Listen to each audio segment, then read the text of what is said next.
Welcome to Tally academy education. வணக்கம். நாம இன்னைக்கு என்ன டாபிக் பார்க்க போறோம் அப்படின்னு பார்த்தீங்கன்னா, எம்எஸ் எக்ஸல் 2019ல வியூ மெனுல இருக்க மேக்ரோஸ் அப்படின்ற ஒரு ஆப்ஷனை பத்தி தான் பார்க்க போறோம். இந்த மேக்ரோஸ் ஆப்ஷன் எதுக்கு யூஸ் ஆகுது அப்படின்னு பார்த்தீங்கன்னா, நம்ம இதுல நிறைய ஸ்டைல்ஸ்லாம் கொடுக்குறோம் பார்த்தீங்களா? இப்போ நம்ம ஒரு டேபிள் கொடுத்துருக்கோம். இப்போ ஒரு டேபிளோட ஃபார்மேட் நான் உங்களுக்கு கொடுத்துருக்கேன் பாருங்க. இப்போ ஒரு டேட்டா கொடுத்து அந்த டேட்டாவோட எம்ப்ளாயி டீடைல்ஸ் பிக்கா கொடுத்துருக்கேன்.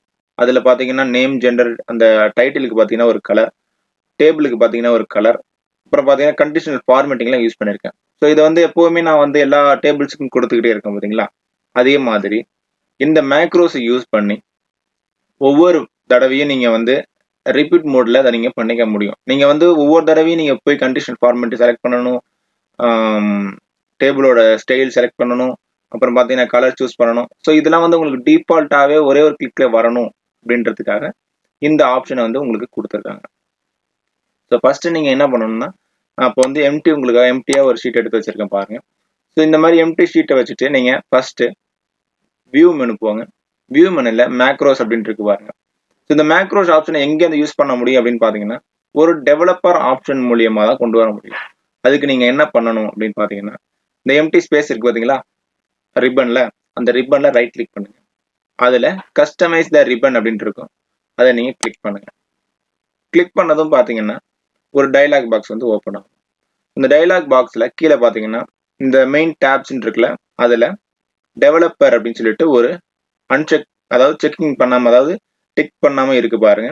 அதை நீங்க டிக் பண்ணிட்டு ஓகே அப்படின்னு சொல்லிட்டு கொடுங்க. ஓகேன்னு கொடுத்ததும் பாத்தீங்கன்னா மேல டெவலப்பர் அப்படின்ட்டு ஒரு மெனு உங்களுக்கு புதுசா ஓப்பன் ஆகும். அந்த டெவலப்பர் மெனுவை நீங்க கிளிக் பண்ணுங்க. கிளிக் பண்ணிட்டு இதுல நிறைய ஆப்ஷன்ஸ் இருக்கு. ஸோ இப்போ நம்ம மேக்ரோஸை பத்தி பார்க்கறதுனால இதுல ரெக்கார்ட் மேக்ரோ அப்படின்னு இருக்கு பாருங்க, அதை நீங்க கிளிக் பண்ணுங்க. கிளிக் பண்ணிட்டு இந்த மேக்ரோட நேம் கேக்குது. ஸோ இந்த மேக்ரோட நேம் என்னன்னா, நீங்க இதுல இப்போ ஸ்டைல் அப்படின்னு சொல்லிட்டு கொடுங்க. இல்ல உங்களுக்கு எந்த மாதிரி நேம் வேணுமோ அந்த நேமை நீங்க டைப் பண்ணிக்கலாம். இதுக்கு ஷார்ட்கட் கீ நீங்க செலக்ட் பண்ணிக்கலாம். நான் இப்போ இதுல கண்ட்ரோல், ஆல்ரெடி நம்ம இப்போ இந்த ஷார்ட்கட் கீ நீங்க கொடுக்குறீங்க அப்படின்னா, ஆல்ரெடி நீங்க கொடுத்துருக்க கீயை ஆல்ரெடி டிஃபால்ட்டா இருக்கிற கீயை நீங்க கொடுக்கக்கூடாது. எக்ஸாம்பிள் பாத்தீங்கன்னா கண்ட்ரோல் பி அப்படின்னு கொடுத்தீங்கன்னா போல்டுக்கான கீ அது. ஸோ நெக்ஸ்ட் டைம் நீங்க கண்ட்ரோல் பி அழுத்தும் போது என்ன ஆகும்னா, இந்த ஸ்டைல் தான் உங்களுக்கு ஓகே ஆகும், அதாவது அதுதான் அப்பியர் ஆகும். ஏன்னா நம்ம அந்த கீயை நம்ம மாத்திட்டோம், மாஸ்டர் ஆல்ரெடி கொடுத்துருக்க கீயை நம்ம மாத்திட்டோம் இந்த கீக்கு. ஸோ அதனால அது ஒர்க் ஆகாது, இது ஒர்க் ஆகும். ஸோ அதனால நீங்க என்ன பண்ணணும் அப்படின்னு பாத்தீங்கன்னா, அந்த மேக்ரோஸை நீங்க கொடுக்கும்போது எந்த கீ எக்ஸல்ல இல்லையோ அதை நீங்க புதுசா கொடுக்கணும். ஸோ இப்போ கண்ட்ரோல் ஷிஃப்ட் பாத்தீங்கன்னா கண்ட்ரோல் ஷிஃப்ட் எஃப்னு கொடுத்துருக்கேன். ஸோ இந்த கண்ட்ரோல் ஷிஃப்ட் எஃப்னு அழுத்தும் போது எனக்கு அந்த ஸ்டைல் அப்பியர் ஆகணும். ஸோ அடுத்தது பாத்தீங்கன்னா ஸ்டோர் மேக்ரோ இன் அப்படின்னு கேட்குது. ஸோ இந்த ஒர்க் புக்ல மட்டும்தான் உங்களுக்கு இது அப்ளை ஆகணுமா அப்படின்னு சொல்லி கேட்கும். இல்ல நியூ ஒர்க் புக் நீங்க எடுக்கிறீங்க அப்படின்னா அதுல நீங்க கொடுக்கும்போது இது அப்ளை ஆகணுமா அப்படின்னு சொல்லி கேட்குறீங்க. அடுத்தது பாத்தீங்கன்னா பர்சனல் மேக்ரோ ஒர்க் புக் அப்படின்னு சொல்லிட்டு அதுல நீங்க கொடுத்தீங்கன்னா அதுல மட்டும் தான் அது ஒர்க் ஆகும். ஸோ அப்படிதான் கேட்காங்க. நியூ ஒர்க் புக்கும் கொடுத்துக்குவோம். இப்போதைக்கு எக்ஸாம்பிளுக்காக திஸ் ஒர்க் புக் கொடுக்குறேன். நீங்க நியூ ஒர்க் புக் கொடுத்து அதில் நீங்க அப்ளை பண்ணி பார்த்துக்கோங்க. ஸோ இதுல திஸ் ஒர்க் புக் நான் கொடுக்குறேன். கொடுத்துட்டு டிஸ்கிரிப்ஷன் நீங்க எது வேணாலும் நம்ம கொடுத்துக்கலாம். இல்ல நீங்க அதை லீவ் பண்ணிட்டு ஓகே கொடுங்க. கொடுத்ததும் பாத்தீங்கன்னா இங்க மேல பாத்தீங்கன்னா ரெக்கார்டிங் ஸ்டார்ட் ஆயிடும். ஸோ ரெக்கார்டிங் நீங்க பண்ணக்கூடிய எல்லா விஷயமுமே இப்போ ரெக்கார்ட் ஆயிட்டு இருக்கும்.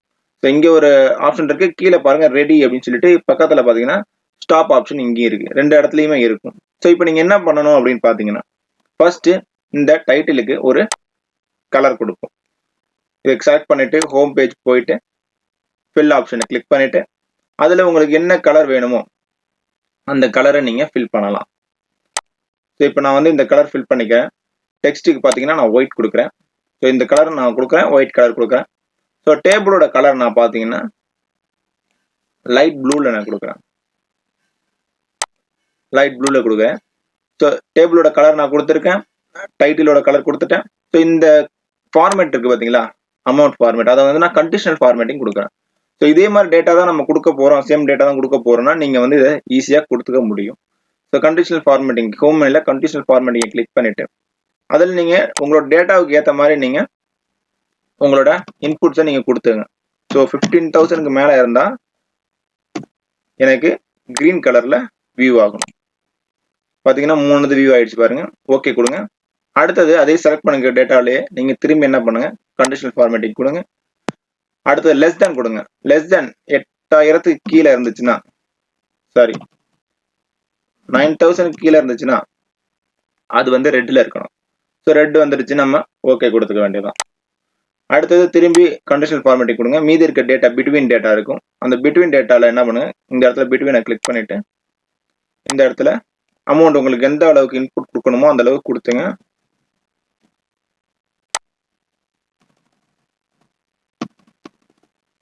ஓகே, அதுக்கு வந்து கலர் நான் வந்து எல்லோ கொடுக்குறேன். ஸோ கொடுத்து நான் ஓகே கொடுக்குறேன். ஸோ இப்போ வந்து இப்போ வந்து பார்த்தீங்கன்னா கண்டிஷனல் ஃபார்மேட்டிங் கொடுத்துருக்கேன். கலர்ஸ் அப்புறம் எல்லாத்தையுமே டைட்டிலோட கலர் எல்லாத்தையுமே நான் கொடுத்துட்டு திரும்பி இந்த டெவலப்பர் ஆப்ஷனுக்குள்ள போங்க. அதாவது டெவலப்பர் மெனுக்குள்ள போங்க. இந்த இடத்துல ஸ்டாப் ரெக்கார்டிங் இருக்கு. நீங்க அங்க கொடுத்தாலும் சரி, இல்ல கீழே இங்க ஸ்டாப் இருக்கு, இதை நீங்க கொடுத்தாலும் சரி ஸ்டாப் ரெக்கார்டிங் ஆயிடும். ஸோ இப்போ ரெக்கார்டிங் ஆனதுக்கு அப்புறம் இது எப்படி ஒர்க் ஆகுது அப்படின்னு பார்க்கணும் அப்படின்றதுக்காக நம்ம என்ன பண்றோம், புதுசா ஒரு ஒர்க் புக் கொடுக்குறோம்.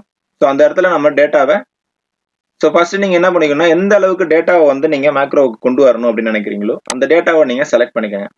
ஸோ செலக்ட் பண்ணிட்டு நீங்க வியூ மெனுல மேக்ரோஸ் அப்படின்னு இருக்கு பாருங்க, அதை நீங்க கிளிக் பண்ணுங்க. கிளிக் பண்ணதும் பாத்தீங்கன்னா இந்த ஸ்டைல் அப்படின்ற ஒரு நம்ம கிரியேட் பண்ணிருக்க மேக்ரோ வந்து வரும். ஸோ அதை நீங்க ரன் அப்படின்னு சொல்லி கொடுத்த உடனே பாத்தீங்கன்னா இந்த இடத்துல இந்த டேட்டா ஃபுல்லா வந்து உங்களுக்கு அந்த மேக்ரோ வந்து உங்களுக்கு அப்ளை ஆயிடும். ஸோ நீங்க வந்து ஒவ்வொரு தடவையும் நீங்க கொடுக்கும்போது இந்த மேக்ரோ வந்து இதுல அப்ளை ஆகிக்கிட்டே இருக்கும். ஸோ எப்போ நீங்க வந்து கொடுக்கும்போது மாறும் அப்படின்னு பாத்தீங்கன்னா, சப்போஸ் ஏதாவது ஒரு ஹெட்ரோ நீங்க எதையோ வந்து எக்ஸ்ட்ராவா செலக்ட் பண்ணிருக்கீங்க அப்படின்னா மட்டும்தான் இது வந்து மாறும். ஸோ இதுதான் மேக்ரோஸ். இப்போ நீங்க பாத்தீங்கன்னா இதை வந்து நீங்க சேவ் பண்ணும்போது இப்போ க்ளோஸ் பண்ணும்போது பாத்தீங்கன்னா சேவ் கொடுத்தீங்கன்னா விவி ப்ராஜெக்டா சேவ் பண்ணவான்னு கேட்கும். நம்ம எஸ் கொடுக்கணும். இப்போ நீங்க இதை வந்து என்ன பண்ணணும், ஃபைல்ல போயிட்டு சேவ் எஸ் கொடுக்கணும். இப்போ நீங்க என்ன பண்ணுங்க, இதை கொடுத்ததுக்கு அப்புறம்னா சேவ் கொடுத்துட்டீங்கன்னா ஆட்டோமேட்டிக்கா நார்மல் ஃபைலா சேவ் ஆயிடும். நார்மல் ஃபைலா சேவ் ஆச்சுன்னா நீங்க திரும்பி கொடுக்கும்போது உங்களுக்கு அந்த மேக்ரோஸ் வந்து எனேபிளா இருக்காது. நீங்க ஃபைலுக்கு போங்க, சேவ் எஸ் கொடுங்க. சேவ் எஸ் கொடுத்துட்டு டெஸ்க்டாப்லயே நம்ம சேவ் பண்ணுவோம். இப்போதைக்கு சேவ் பண்ணும்போது சேலரி டீடைல் அப்படின்னு சொல்லி கேட்குது. கீழே பார்த்தீங்கன்னா எக்ஸல் ஒர்க் புக் அப்படின்னு சொல்லிட்டு வருது பார்த்தீங்களா, இந்த இடத்துல நீங்க கிளிக் பண்ணிட்டு Excel macro enabled workbook அப்படின்னு சொல்லிட்டு கிளிக் பண்ணிட்டு நீங்க சேவ் பண்ணுங்க. ஸோ இதை சேவ் பண்றதுனால மட்டும் உங்களுக்கு அந்த மேக்ரோ வந்து எனேபிள் இருக்கும். சப்போஸ் நார்மல் ஒர்க் புக்கா நீங்க சேவ் பண்ணிட்டீங்கன்னா நீங்க திரும்பி எடுக்கும்போது அந்த மேக்ரோஸ் வராது. ஸோ இதுதான் வந்து மேக்ரோஸ். இதுக்காக தான் வந்து மேக்ரோஸ் நம்ம யூஸ் பண்றோம். இதுல உங்களுக்கு ஏதாவது டவுட் இருந்துச்சுன்னா கமெண்ட் பண்ணுங்க, மெயில் பண்ணுங்க, கண்டிப்பா ரிப்ளை பண்றோம். தேங்க்யூ. இந்த வீடியோ உங்களுக்கு பிடிச்சிருந்ததுன்னா லைக் பண்ணுங்க, ஷேர் பண்ணுங்க, கமெண்ட் பண்ணுங்க, மறக்காம சப்ஸ்கிரைப் பண்ணுங்க. கூடவே பெல் சிம்பிளையும் அழுத்திக்கங்க. அப்பதான் நாங்க போடுற ஒவ்வொரு வீடியோவும் உடனே உங்களுக்கு வந்து சேரும். Thank you very much.